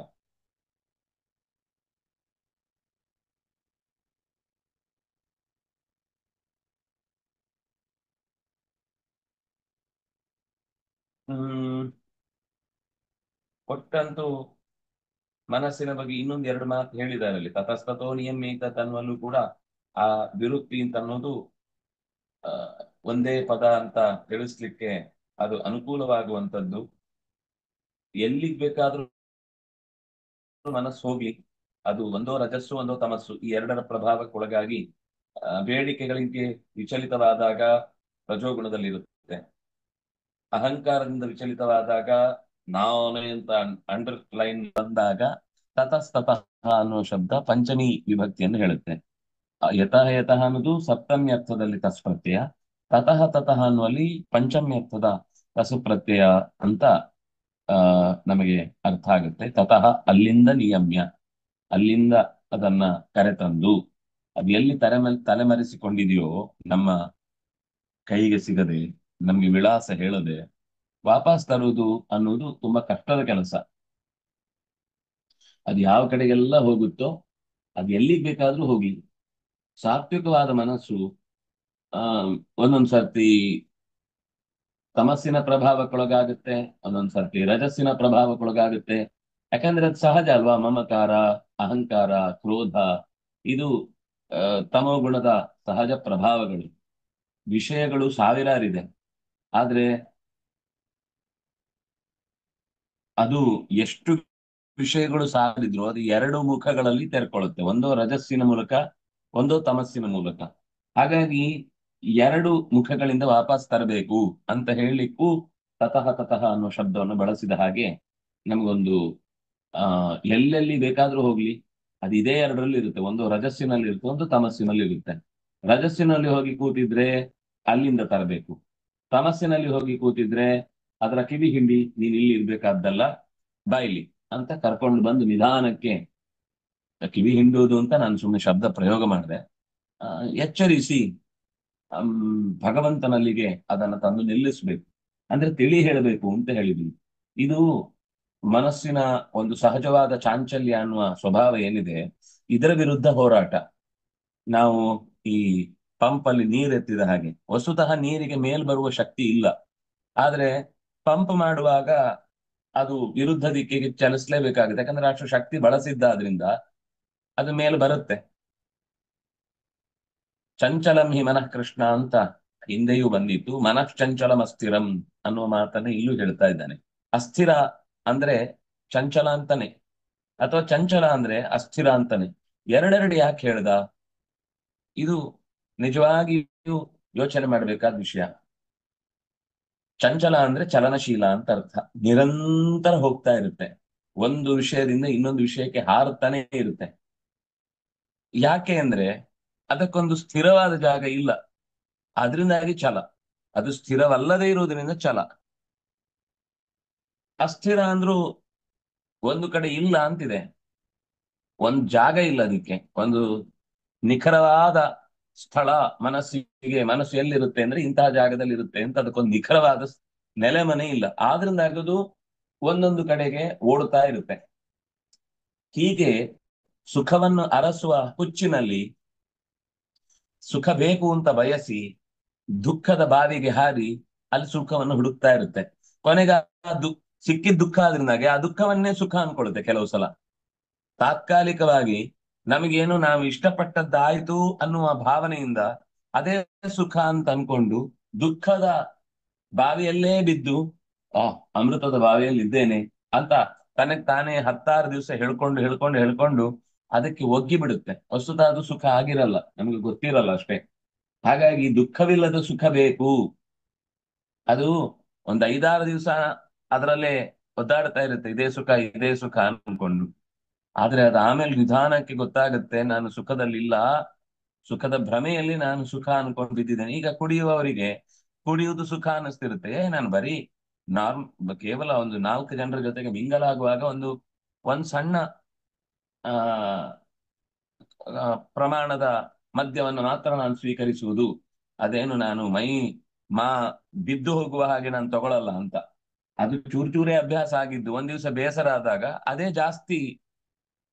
ಹೇಗೋ ಚೂರು ಅಭ್ಯಾಸ ಇರುತ್ತಲ್ಲ, ಒಂದ್ ದಿವಸ ಜಾಸ್ತಿ ತಗೊಳ್ಬೇಕು ಅನ್ಸುತ್ತೆ. ಅವಾಗ ಅವತ್ತು ಅದು ನಾಳೆಗಲ್ವೋ ನಾಳಿದ್ದಿಗೋ ಯಾವತ್ತೋ ಒಂದು ದಿವಸಕ್ಕೆ ಅದನ್ನ ತೆಗೆದುಕೊಳ್ಳುವುದು ಸರಿ ಅಂತ ಅನ್ನೋ ಒಂದು ಭಾವನೆ ಇದ್ದದ್ರಿಂದ ಮೈ ಮರೆಸಿ. ಒಂದು ಚಂದದ ಕಥೆ ಇದೆ. ಒಬ್ಬ ತುಂಬಾ ಧರ್ಮಿಷ್ಠ. ಆ ಅವನನ್ನ ಯಾವುದೋ ಒಂದು ಕೇಸಲ್ಲಿ ಸಿಕ್ಕಿಸಿ ಹಾಕಿದಾಗ, ಇದು ಬ್ರಿಟಿಷರ ಕಾಲದಲ್ಲಿ ನಡೆದದ್ದು ಅಂತ ಹೇಳ್ತಾರೆ. ಎಷ್ಟು ಸತ್ಯವೋ ಸುಳ್ಳೋ ಗೊತ್ತಿಲ್ಲ. ಆದ್ರೆ ಅದರಲ್ಲಿ ಒಂದು ತಾತ್ವಿಕವಾದ ನೆಲೆ ಇದೆ ಅನ್ನೋಷ್ಟಕ್ಕೆ ಕಾರಣಕ್ಕೆ ಹೇಳ್ತಾ ಇರೋದು. ಆದ್ರೆ ಆತರ ನಡೆದಿರುವ ಸಾಧ್ಯತೆಗಳಿರುತ್ತೆ. ಆದ್ರೆ ಅವರ ಮಧ್ಯನೇ ನಡೆದಿದೆ ಅನ್ನೋದು ಗೊತ್ತಿಲ್ಲ ಅಷ್ಟೇ. ಆ ಒಬ್ಬ ತುಂಬಾ ಧರ್ಮಿಷ್ಠ, ತುಂಬಾ ಆ ಸಾತ್ವಿಕನಾದವನು. ಆ ಅವನ ಮೇಲೆ ಏನೋ ದೊಡ್ಡ ಕೇಸ್ ಆಗುತ್ತೆ. ಕೇಸ್ ಆಗಿ ಅದರಿಂದ ಬಿಡಿಸ್ಕೊಳ್ಬೇಕು ಅಂತ ಇರುತ್ತೆ. ಆಗ ಆ ಅಧಿಕಾರಿ ಏನ್ ಮಾಡ್ತಾನೆ ಅಂದ್ರೆ ಅವನನ್ನ ಇನ್ನೊಂದ್ ಕೇಸಲ್ಲೂ ಹಾಕಿ ತನ್ನ ಯಾರೋ ಒಬ್ಬರನ್ನ ಉಳಿಸಬಹುದು ಅಂತ ಯೋಚನೆ ಮಾಡಿ, ನಿನ್ನನ್ನು ಈ ಕೇಸಿಂದ ಬಿಡ್ತೇನೆ, ಆದ್ರೆ ಅವನ ಎದುರುಗಡೆ ಒಂದು 4 ಆಪ್ಷನ್ ಇಟ್ಟಿರ್ತಾನೆ. ಒಂದು ಹೆಣ್ಣು, ಇವಳನ್ನ ನೀನು ಆ ಭೋಗಿಸ್ಬೇಕು. ಇಲ್ಲ, ಎರಡನೇದು ಆ ಜೂಜು, ಇದರಲ್ಲಿ ನೀನು ಆಡ್ಬೇಕು. ಅಂದ್ರೆ ಒಂದು ಆ, ವೇಶ್ಯಾಗೃಹಕ್ಕೆ ಹೋಗಬೇಕು, ಇಲ್ಲ ಅಂದ್ರೆ ಈ ಜೂಜಿನ ಮನೆಗೆ ಹೋಗ್ಬೇಕು, ಇಲ್ಲ ಇಲ್ಲೊಂದಿಷ್ಟು ಕದ್ದ ಮಾಲಿದೆ, ಇದನ್ನ ನೀನ್ ತಗೊಂಡು ಹೋಗ್ಬೇಕು. ಇನ್ನೊಂದು ಪಾತ್ರೆಯಲ್ಲಿ ಒಂದು ದ್ರವ ಇರುತ್ತೆ, ಪದಾರ್ಥ, ಅದು ವಿಷದ್ ನೀರೋ ಏನು ಅಂತ ಹೇಳಿರಲ್ಲ ಅವನು, ಇದನ್ನ ನೀನ್ ಕುಡಿಬೇಕು. ಅವನು ಯೋಚನೆ ಮಾಡ್ತಾನೆ, ವೇಶ್ಯಾಗೃಹಕ್ಕೆ ಹೋಗೋದು ಸಾಧ್ಯವೇ ಇಲ್ಲ, ಯಾರ್ದೋ ಮನೆಗೆ ಹಾಗೆಲ್ಲ ಹೋಗಿ ನಾನು ನನ್ನ ನಿಷ್ಠೆ ಧರ್ಮಿಷ್ಠತೆಯನ್ನು ನಾನು ಕಳ್ಕೊಂಡು ಬಿಡ್ತೇನೆ, ಅದು ಬೇಡ ಅಂತಾನೆ. ಆ ಎರಡನೇದ್ದು ಜೂಜು, ಅದೇನು, ಅದೊಂದು ರೋಗ ಆಗ್ಬಿಡುತ್ತೆ, ಅದು ಯಾವತ್ತಿಗೂ ಶಾಸ್ತ್ರೀಯ ಹಿನ್ನೆಲೆಗೆ ಅನುಕೂಲಕರವಾದದ್ದಲ್ಲ, ಅದು ಬೇಡ. ಕೊನೆಗೆ ಬಂಗಾರ, ಯಾರದ್ದೋ ದುಡ್ಡು, ನಾನು ಆ, ಇಷ್ಟು ಬಂಗಾರ ಸಿಗಬೇಕು ಅಂತಿದ್ರೆ ನಾನು ಭಿಕ್ಷೆಯಿಂದ ಯಾಕೆ ಜೀವನ ನಡೆಸ್ತಾ ಇದ್ದೇನೆ, ನಾನು ಬೇಕು ಅಂತ ಬಯಸಿ ಭಿಕ್ಷೆಯಿಂದ ಜೀವನ ನಡೆಸ್ತಾ ಇದ್ದೇನೆ. ಅವನು ಅಷ್ಟು ಧರ್ಮಿಷ್ಠ. ಆದ್ರೆ ಯಾವುದೋ ಅವನನ್ನ ತಿಳಿಯದ ಒಂದು ವ್ಯವಸ್ಥೆಯಲ್ಲಿ ಅವನು ಸಿಕ್ಕಾಕೊಂಡಿದ್ದ.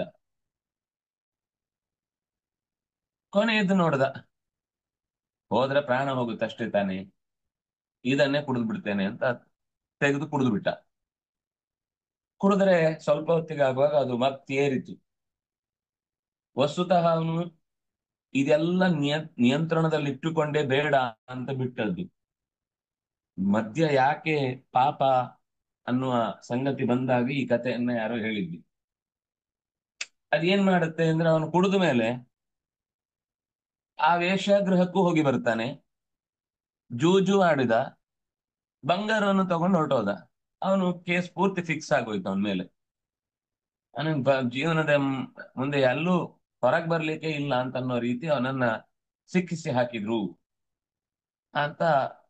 ಅಂದ್ರೆ ಇಲ್ಲಿ ಅವನು ಮೊದಲಿನ ಮೂರಲ್ಲಿ ಯಾವುದೋ, ಅಂದ್ರೆ ಯಾವ್ದನ್ನ ಆಯ್ಕೆ ಮಾಡ್ಕೊಂಡ್ರು ತಪ್ಪೆ. ಆದ್ರೆ ಅವನು ಏನು ಅಂದ್ರೆ, ಇದು ಬರೀ ಒಂದು ಸಣ್ಣ ಇಷ್ಟು ಪಾತ್ರೆಯಲ್ಲಿರುವ ನೀರು ಅಥವಾ ಇದರಿಂದ ಏನಾಗುತ್ತೆ, ಒಂದು ದಿವಸದ್ದು, ಮತ್ತೆ ಶುಚಿ ಮಾಡ್ಕೊಂಡ್ರೆ ಆಯ್ತು, ಅಥವಾ ಸತ್ತೋದ್ರೆ ಪ್ರಾಣ ಹೋದ್ರೆ ಹೋದ್ರೆ ಆಯ್ತು. ಅವನಿಗೆ ಏನು ಅದರ ಬಗ್ಗೆ ಸರಿಯಾದ ತಿಳುವಳಿಕೆ ಇರ್ಲಿಲ್ವೋ, ಅಥವಾ ಏನೋ ಒಂದು ಎಡವಟ್ಟು ಕೆಲಸ ಮಾಡಿಕೊಂಡ. ಆದ್ರೆ ಆ ಮದ್ಯ ಏನ್ ಕೆಲಸ ಮಾಡಿತು ಅಂದ್ರೆ ವಿವೇಕವನ್ನೇ ತೆಗೆದು ಬಿಡ್ತು. ಇದು ಅಪಾಯದ ಕೆಲಸ. ನಮಗೆ ಸ್ವಲ್ಪನೇ ತಗೊಳ್ಳೋದು, ಅದರಿಂದಾಗಿ ಇದೇನ್ ತಪ್ಪಲ್ಲ ಅಂತ ಹೀಗೊಂದು ಇವತ್ತು IT ವಲಯಗಳಲ್ಲಿ ಅಥವಾ ಸೊಫೆಸ್ಟಿಕೇಟೆಡ್ ಆದ ಜನರ ನಡುವೆ ಒಂದು ಭಾವನೆ ಇದೆ. ಇದು ಸ್ವಲ್ಪ ತಗೊಳ್ಳೋದೇನ್ ತಪ್ಪಲ್ಲ, ಇದೆಲ್ಲ ಮಾಮೂಲು, ಇದೆಲ್ಲ ನಡೆಯತ್ತೆ, ಋಷಿಗಳೇ ಕುಡಿತಾ ಇದ್ರು, ನಾವೇನ್ ತಪ್ಪು, ನಾವೇನ್ ಮೈ ಮರೆಯುವಾಗ ಕುಡಿಯಲ್ಲ ಅಂತ ಅದು ಒಂಚೂರು ಅಭ್ಯಾಸ ಮಾಡಿಸತ್ತೆ. ಆಮೇಲೆ ಒಂದು ಸರ್ತಿ ಅದರ ದುರಭ್ಯಾಸಕ್ಕೆ ಮನಸ್ಸಿಗೆ ಒಗ್ಗಿ ಒಗ್ಗಿ ಹೋಯ್ತು ಅಂದ್ರೆ ಅದರಿಂದ ಹೊರಗೆ ಬರುವುದು ಎಷ್ಟು ಕಷ್ಟ ಅಂತ ಆ ಪ್ರಯತ್ನದಲ್ಲಿ ಇರುವ, ಅಂದ್ರೆ ಹೊರಗೆ ಬರ್ಬೇಕು ಅಂತ ಪ್ರಯತ್ನ ಮಾಡುವ ವ್ಯಕ್ತಿಗಳಿಗೆ ಮಾತ್ರ ಗೊತ್ತು ಅದು ಎಷ್ಟು ಕಷ್ಟ ಅಂತ. ಹಾಗಾಗಿ ಮನಸ್ಸಿಗೆ ತಿಳಿ ಹೇಳುವುದು ಅಂತ ಅನ್ನುವುದು ಬಹಳ ಕಷ್ಟದ ಕೆಲಸ. ಮನಸ್ಸಿನ ತಿಳಿವನ್ನೇ ತೆಗೆಯುವ ಪದಾರ್ಥಗಳಿಗೇನೆ ಬಲಿಯಾಗಿ ಬಿಟ್ರೆ, ನಶೆಗೆ ಮೈ ಮರೆತು ಬಿಟ್ರೆ, ಮತ್ತೆ ಮನಸ್ಸನ್ನ ನಾವು ಏನೂ ದುರಭ್ಯಾಸ ಇಲ್ಲದೇನೆ ಮನಸ್ಸು ನಮ್ಮ ನಿಯಂತ್ರಣದಲ್ಲಿ ಇರುವುದಿಲ್ಲ. ಅಂತಾದ್ರಲ್ಲಿ ಈ ಕೆಟ್ಟ ಚಟಗಳ ಅಕಸ್ಮಾತ್ ಹತ್ತಿಕೊಂಡ್ರೆ ಮತ್ತೆ ಅವನನ್ನ ಮರಳಿ ಸರಿದಾರಿಗೆ ತರುವುದು ತುಂಬಾ ಕಷ್ಟ. ಅದರಿಂದಾಗಿ ತಿಳಿ ಹೇಳುವುದು ಅನ್ನುವ ದೃಷ್ಟಿಯಿಂದಲೇನೆ ಅದಕ್ಕೆ ಎರಡೂ ಶಬ್ದ ಹಾಕಿದ್ದು. ಅದು ಚಂಚಲ, ಅದು ಅಸ್ಥಿರ. ಅದಕ್ಕೊಂದು ಸರಿಯಾದ ಜಾಗ ಇಲ್ಲ, ಆದ್ರಿಂದ ಅದು ಎಲ್ಲೆಲ್ಲಿಗೂ ಓಡ್ತಾ ಇರುತ್ತೆ. ಒಂದು ವೇಳೆ ಅದಕ್ಕೆ ಯಾವುದೋ ಒಂದು ತನಗೆ ಒಂದು ತಕ್ಷಣಕ್ಕೆ ಸಿಗುವ, ತಾತ್ಕಾಲಿಕ ಅಂತ ಗೊತ್ತಿದ್ರೆ ಹೋಗ್ತಿರ್ಲಿಲ್ಲ, ತಕ್ಷಣ ಸಿಗುತ್ತೆ ಸುಖ ಅಂತ, ಕೂಡ್ಲೆ ಸಿಗುತ್ತೆ, ಕೂಡ್ಲೆ ರಿಸಲ್ಟ್ ಗೊತ್ತಾಗುತ್ತೆ, ಅದರ ಆನಂದವನ್ನು ಅಲ್ಲೇ ಅನುಭವಿಸ್ಲಿಕ್ಕಾಗತ್ತೆ. ಆದ್ರಿಂದಾಗಿ ಅದು ಬೇಕು ಅಂತ ಮನಸ್ಸನ ಭಾವನೆಯನ್ನ ಕೆಡಿಸತ್ತೆ. ಇದು ಸುಖವನ್ನರಸುವ ಹುಚ್ಚಿನಲ್ಲಿ ಮನಸ್ಸು ಏನೇನೋ ಹಚ್ಕೊಳ್ಳಿಕ್ ಶುರು ಮಾಡುತ್ತೆ. ಆದ್ರಿಂದ ಕೊನೆಗೆ ಅದಕ್ಕೆ ನೆಗೆಯುವುದೊಂದೇ ಜೀವನದ ದಾರಿಯಾಗ್ಬಿಡುತ್ತೆ. ಆದ್ರಿಂದಾಗಿ ಅದು ಎಲ್ಲಿಗೆ ಹೋದ್ರೂ ಅಲ್ಲಿಂದ ವಾಪಸ್ ಕರೆತರಬೇಕಾದದ್ದು ಜೀವದ ಮನಸ್ಸಿಗೆ ಅಥವಾ ಬುದ್ಧಿಗೆ ಅನಿವಾರ್ಯ ಆಗಿರುತ್ತೆ. ಮತ್ತೆ ವಶಂ ನಯೇತ್, ತನ್ನ ಇಚ್ಛೆಗೆ ತಕ್ಕಂತೆ ಅದು ಎಲ್ಲಿ ಇರಬೇಕು ಅಂತ ಯೋಚನೆ ಮಾಡಿ ಆತ್ಮನ್ಯೇವ ವಶಂ ನಯೇತ್, ಮನಸ್ಸಿನ ಇಚ್ಛೆಯಂತೆ ನಾವು ನಡೆದದ್ದಾಯ್ತು, ಇನ್ನು ನಮ್ಮ ಇಚ್ಛೆಯಂತೆ ಮನಸ್ಸು ನಡೀಬೇಕು ಅನ್ನುವ ನಿರ್ಧಾರ ಬಂದ್ರೆ, ಆಗ ಅವನಿಗೆ ರುಚಿ ಹತ್ತುವ ಜಾಗ ಸಿಕ್ಕಿದ್ರೆ ಬೇಡದ ಪ್ರದೇಶಗಳಿಂದ ಹೊರಕ್ಕೆ ತರುವುದಕ್ಕೆ ಆಮೇಲೆ ಅವನ ಆ ಪ್ರಯತ್ನಕ್ಕೆ ಫಲ ಸಿಗ್ಲಿಕ್ಕೆ ಶುರುವಾಗುತ್ತೆ. ಅಲ್ಲಿ ತನಕ ಅದು ಏನು ಮಾಡಿದ್ರು ಹೇಳಿದ್ ಕೇಳಲ್ಲ, ಎಲ್ಲೆಲ್ಲೋ ಎಳ್ಕೊಂಡು ಹೋಗುತ್ತೆ, ಎಲ್ಲೆಲ್ಲೋ ಮನುಷ್ಯನನ್ನ ಆಟ ಆಡಿಸತ್ತೆ. ಅದು ಸರಿಯಾಗಿ ನಿಂತಿತು ಅಂತಂದ್ರೆ, ಅಂದ್ರೆ ಸರಿಯಾದ ಗಟ್ಟಿಯಾದ ಜಾಗ ಕಾಣದ, ಸಿಕ್ಕಿದ ನೆಲೆಯನ್ನೇ ತನ್ನ ನೆಲೆ ಅಂತ ಓಡಾಡುತ್ತಾ ಚಲನಶೀಲವಾದ ಮನಸ್ಸು ಎಲ್ಲೆಲ್ಲ ಹೋಗಿ ನಿಲ್ಲುತ್ತೋ, ಎಲ್ಲೆಲ್ಲಿ ಹೋಗಿ ಹಾರಾಡುತ್ತೋ, ಅಲ್ಲಲ್ಲಿಂದ ಹೋಗಿ ಮತ್ತೆ ಮತ್ತೆ ಕರೆ ತರ್ತಾ ಇರ್ಬೇಕು. ಅದು ಒಂದು ದಿವಸದ ಪ್ರೊಸೆಸ್ ಅಲ್ಲ, ಇಡೀ ಜೀವನದ ಪ್ರೊಸೆಸ್ ಇದು. ಆ ಹುಚ್ಚು ಮನಸ್ಸನ್ನ ಯಾವುದರದ್ದೋ ಹುಚ್ಚು ಹಿಡಿದದನ್ನ ಬಿಡಿಸಿ ಅಚ್ಚುತನ ಹುಚ್ಚನ್ನು ಹಿಡಿಸಿದ್ರೆ ಆವಾಗ ಅದು ತನ್ನ ಅಧೀನಕ್ಕೆ ಬರುತ್ತೆ.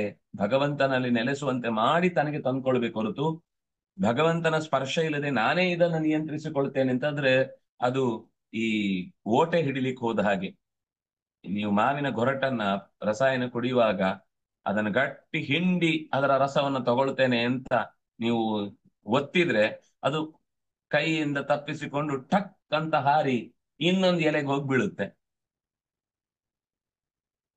ಮನಸ್ಸು ಹಾಗೇನೆ, ಅಲ್ಲಿ ಹಿಡಿಲಿಕ್ಕೆ ಹೋದಷ್ಟು ಹಾರೋದು ಜಾಸ್ತಿ. ಅದನ್ನಾಗೆ ಅರ್ಥ ಮಾಡಿಸಿ ಅದನ್ನು ಹಿಡಿಬೇಕು ಹೊರತು ಅದರ ಮೇಲೆ ಸವಾರಿ ಮಾಡ್ತೇನೆ ಅಂತ ಹೋದ್ರೆ ಅದು ಯಾವತ್ತೂ ಕೈಗೆ ಸಿಗುವಂತದ್ದಲ್ಲ ಅನ್ನೋದನ್ನು ಈ ಪದ್ಯ ಹೇಳಿತು. ಇಂಥ ಮನಸ್ಸು ಆತ್ಮದಲ್ಲಿ ವಶಕ್ಕೆ ಬಂತು ಅಂದ್ರೆ ಮುಂದೇನ್ ಮಾಡಬೇಕು ಅನ್ನೋದನ್ನ ಮುಂದಿನ ಪದ್ಯ ಹೇಳುತ್ತೆ. ಮತ್ತೆ ಅದರ ಅನುಸಂಧಾನವನ್ನು ನಾಳೆ ನೋಡೋಣ ಅಂತ ಹೇಳ್ತಾ, ಕಾಯೇನ ವಾಚ ಮನಸ ಇಂದ್ರಿಯರ್ವ ಬುದ್ಧ್ಯ ಆತ್ಮನಾವ ಅನುಸೃತ ಸ್ವಭಾವ ಕರೋಮಿ ಯದ್ಯತ್ ಸಕಲಂ ಪರಸ್ಮೈ ನಾರಾಯಣ ಏತಿ ಸಮರ್ಪಯಾಮಿ. ಶ್ರೀಹರಿಪ್ರಿಯತಾಂ. ಶ್ರೀಕೃಷ್ಣಾರ್ಪಣಮಸ್ತು.